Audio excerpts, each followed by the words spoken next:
ఏకదాటిగా కురిసిన వర్షాలతో నిజామాబాద్ జిల్లాలోని గోదావరి పరివాహక ప్రాంతాల్లో జనజీవనం స్తంభించింది. వరదలో మునిగిన గ్రామాల పరిస్థితి దయనీయంగా మారింది. ఎటు చూసినా బురద, తడిచిన నిత్యావసరాలతో అవస్థలు పడుతున్నారు.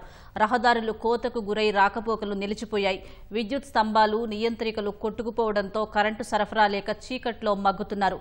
వరద ధాటికి మిషన్ భగీరథ పైపులు పగిలిపోవడంతో తాగునీటి సరఫరా సైతం నిలిచిపోయింది. పరిహారం అందించడంతో పాటు ప్రభుత్వం వేగంగా మౌలిక సౌకర్యాలు కల్పించాలని ప్రజలు వేడుకుంటున్నారు.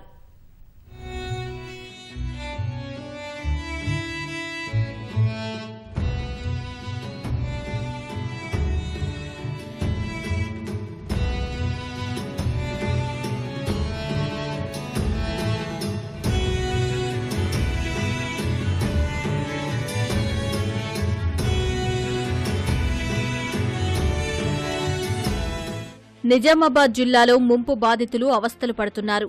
ఇందలవాయి, దర్పల్లి, సిరికొండ మండలాల్లో వరద బీభత్సం సృష్టించింది. దర్పల్లి మండలంలోని కప్పలవాగు ఎన్నడూ లేనంతగా ఉగ్రరూపం దాల్చడంతో ముత్యాలమ్మ చెరువు కట్ట తెగి పలు గ్రామాలను వరద అతలాకుతలం చేసింది.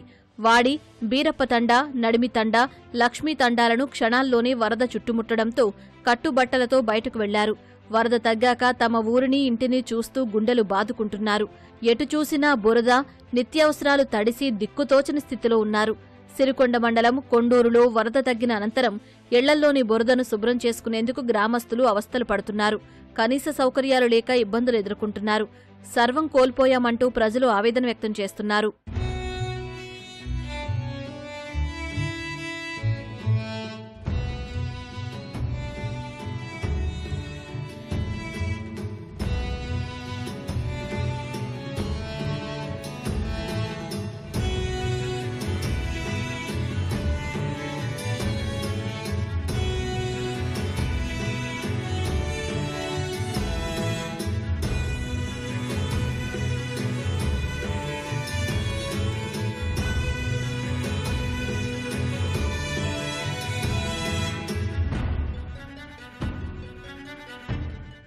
చూడగానే మొత్తం ఇంట్లో మొత్తం నీళ్లు నిండుకున్నాయి. మేము ₹1 వర్క్మెన్ తీయలేము.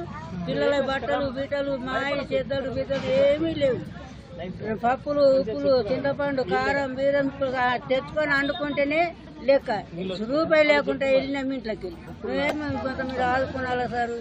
మేము ఏమి వేసేటట్లేము. ఇప్పుడు ఎంత బురద, ఇల్లంతా బురద ఉన్నది. ఇవంతా కుప్పలు తెచ్చుకుంటా వాడవస్తున్నాం సార్.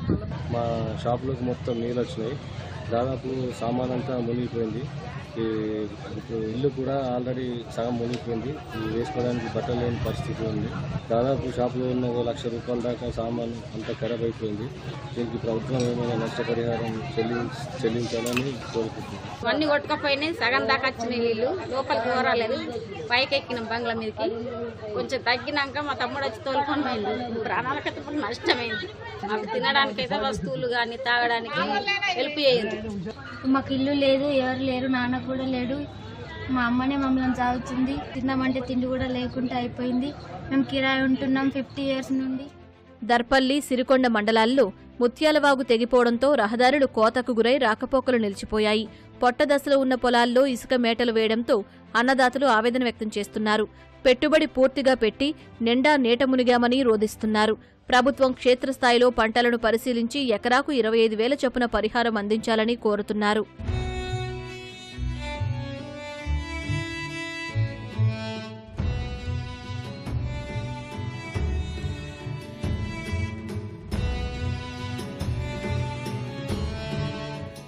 ఎలక్ట్రిక్ సప్లై బంద్ ఉంది. చాలా ఇబ్బంది ఉన్నది. రాకపోకలకు ఇబ్బంది ఉన్నది. సిరికొండ మండలం నుంచి ఎటు బయటకు వెళ్ళరాకుండా ఉన్నది. కొండూరు గ్రామస్తులు మొత్తం సిరికొండకు వెళ్ళరాదు, ఇటు వాల్గొట్టుకు రారాదు. చాలా కష్టపడుతున్నారు. తొందరగా ప్రభుత్వం స్పందించి దీన్ని తగిన చర్యలు తీసుకోవాలని మా యొక్క మనవి. మా సిరికొండ మండల్ కానీ, భీమగల్ మండల్, తర్వాత మా వేల్పూర్ మండల్ ఇట్లా మొత్తం ఇట్లా కొట్టుకుపోయి చాలా వేల రైతులు తమ పంట నష్టం జరుగుతున్నది. ఇటువంటి వరద ఎన్నడూ రాలేదు. 20 years బ్యాక్ నుంచి అయితే ఇటువంటి వరదలు లేవు, ఇటువంటి వర్షాలు లేవు. ఇక తొందరగా ఎటువంటిది మా రైతులకు మాత్రము తొందరగానే స్పందించి మాకు ట్రాన్స్ఫార్మర్లు, ఈ విద్యుత్ ఉన్నదాన్ని కాపాడుకోవాలని కానీ మాకు కరెంట్ అనేది కంపల్సరీ. కాబట్టి ప్రభుత్వం తొందరగానే పట్టించుకొని నష్టపరిహారం కూడా మాకు అందేటట్టు రెంజల్, బోధన్, నవీపేట మండలాల్లో పలు గ్రామాలు ఇంకా వరద గుప్పిట చిక్కుకుని ఉన్నాయి. జల దిగ్బంధంలో చిక్కుకున్న మిట్టాపూర్ వాసులు తమ ఆవేదన వ్యక్తం చేస్తూ వీడియో పంపారు. గర్భిణీలు, చిన్నారులు అనారోగ్య సమస్యలతో ఇబ్బంది పడుతున్నా బోటు ఏర్పాటు చేయకపోవడంపై అసంతృప్తి వ్యక్తం చేశారు. బోటు ఏర్పాటు చేసి తమను సురక్షిత ప్రాంతాలకు తరలించాలని ప్రాధేయపడుతున్నారు. ఇప్పుడైతే ఎమర్జెన్సీలో ఉన్నాం. తిరిగి ఇప్పటి వరకు ఇంకేం ఆన్సర్ వస్తలేదు. ఇంకా రెడీ చేస్తున్నారు, చేయకొచ్చారు అనేది కూడా ఏం ఆన్సర్ వస్తలేదు. గత 2 రోజుల నుంచి ఏ అధికారులు పట్టించుకుంటలేదు. వస్తున్నారు, వెళ్ళిపోతున్నారు. కనీసం ఇక్కడ లోపలికి వచ్చే అవకాశం లేదు, మేము బయటకు వెళ్ళే అవకాశం లేదు.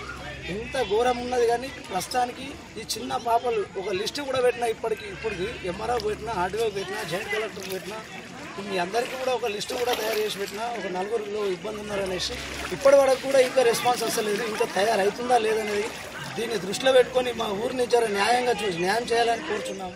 వరద తాకిడికి గూడు కోల్పోయిన వారికి ఇళ్లు ఇవ్వాలని బాధితులు కోరుతున్నారు. విద్యుత్, రోడ్లను పునరుద్ధరించాలని, డ్రైనేజీ వ్యవస్థను చక్కదిద్దాలని విజ్ఞప్తి చేస్తున్నారు.